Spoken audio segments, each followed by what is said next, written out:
first chapter of physics, that is chapter 8, motion, from our 9th standard syllabus. The introduction of the chapter is very simple, that just look around you and how many things you can see in motion. Obviously, we can say our eyes, that means pupil, fan, the vehicles outside the building, curtains, pages of the book. If I am changing my position, then all these things are moving or they are in motion. Even we can think of the motions which we are not able to visualize. For example, we are breathing. So air is continuously in motion. Inside our body, lots of biological activities are going on, and the solutions, the liquids are continuously in motion. So how can we say that these objects are moving, they are in motion? The very first thing, the chapter's first important concept or the topic, that motion is a relative concept. Motion is not a process. It's a concept. That means it's a thought.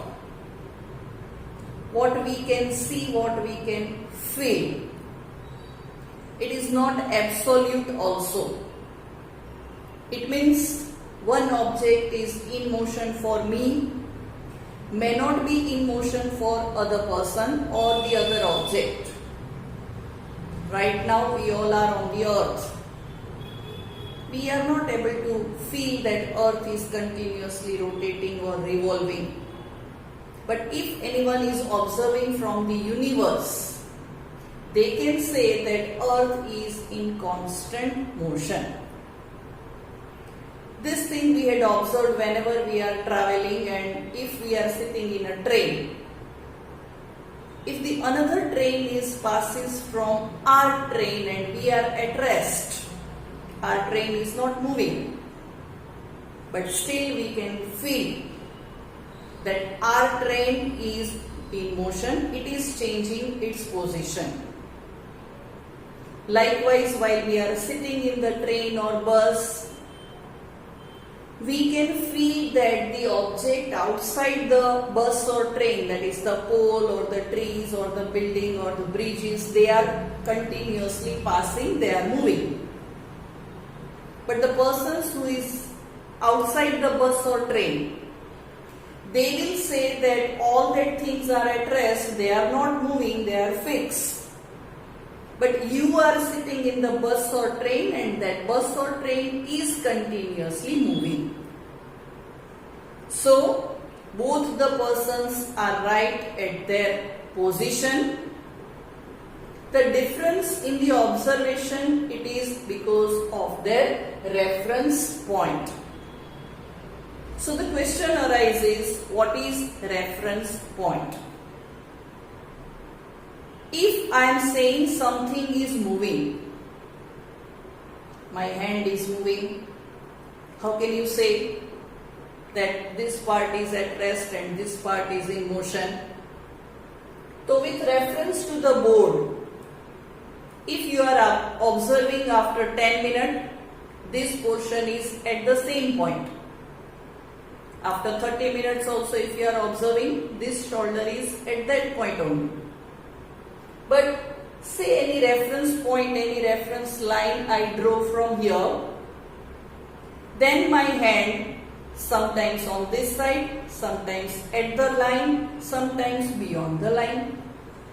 So with reference to that point, that line, my hand is continuously changing its position.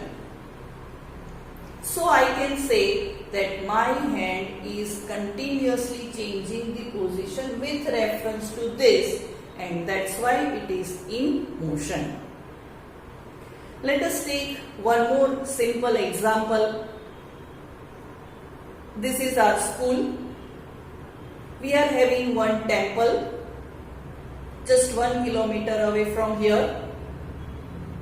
and my residence is 3 kilometers far from the temple. So if I am at temple,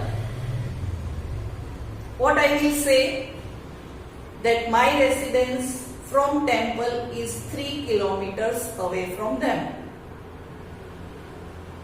If I am in school, the temple is 1 kilometer away from here. So my answer will be, my residence is 4 kilometers away from here. Am I wrong? No. House is changing its position? No. It is there only. But the reference point, in first case it was temple and in the second case it is the school. For understanding this, in our textbook one example is given and we will take the help of the number line. On that number line we had written some numbers which shows the kilometers. I had assigned 4 positions, that is O, C, B and A. The object is starting its motion from 0 kilometer at origin O. From this reference point, now this becomes our reference point. The object is traveling from O to A. So O to A, that distance is 40 kilometer. So I can write that object has moved from O to A and that is 40 kilometer. Now if the object goes like this till A and comes back on the same path till point B, how can I describe this? So for describing this, I have to write that O to A plus A to B is equals to OA was 40 and AB is 40 minus 20 is equals to 20. So 40 plus 20, that means the object has travelled 60 kilometers. Now over here, understand one more important concept, that we are talking about simple straight line one-dimensional motion. So in that case, my reference point is O and object is moving from O to A to B. Now if someone is asking me that at this position, how far you are from the origin? This is what the actual path travelled by the object, that is 40 plus 20 equals to 60. But how far the object is from origin? So that answer, origin is at 0 kilometer and object is at 20 kilometers. So the answer will be, the object is 20 kilometer away from the origin. Still let us discuss this further for more clarity, that this object is travelling till point C. So now the path will be O to A plus A to C. So O to A as usual 40, A to C, AC is equals to 40 minus 10 equals to 30 kilometer. It means object has gone for 40 kilometer and again travelled 30 kilometers in back direction. So I can say that actual path travelled by the object is 40 plus 30 is equals to 70 kilometer. Now, at this point of time, how much far the object is from origin? So right now the object is at the position of 10 kilometers. So it is 10 kilometer away from the origin.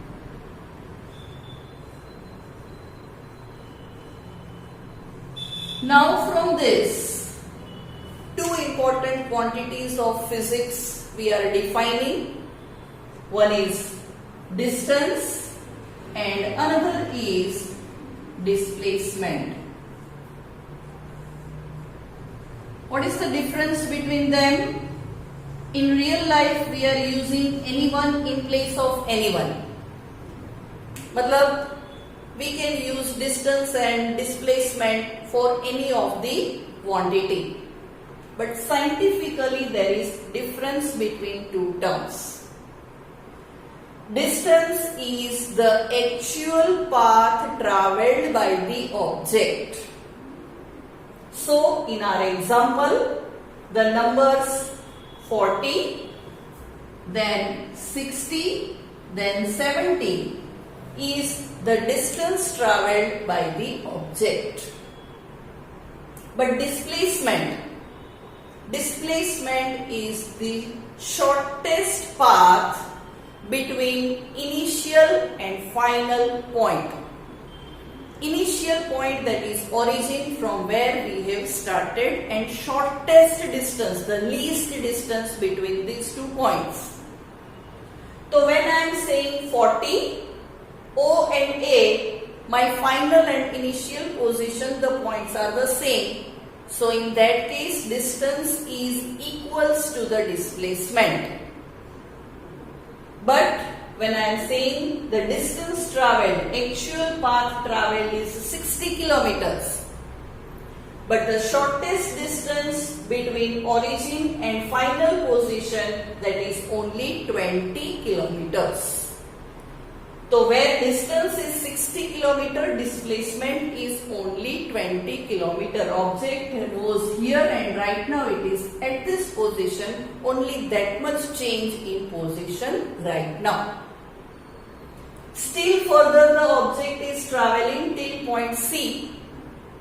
In that situation, the actual path travelled by the object is 70 kilometers. But if I am seeing from the origin, then once again from the origin it is just 10 kilometers away. The shortest path between final and initial position is only 10 kilometers. Let us think that till the object coming back to the O. So in that situation, distance travelled will be 40 plus 40 will be 80 kilometer. But what I can say about displacement? The object has returned to the same position. It means final and initial point is the same, and that means the distance travelled is 0. So shortest path, distance, that is actual path. So actual path is 80 kilometer, but the displacement is 0 kilometer. So in our in-text question, the first question is asked that is it possible that object is travelling some distance and still the displacement is 0? So answer is yes. When object is travelling on straight line and comes back to the original position, distance has been travelled, but displacement will be 0. And in case of the circular path, if the object is completing 1, 2, 3, 4, 5 rounds, then distance has been travelled equal to the circumference of the circle. But the displacement will be 0.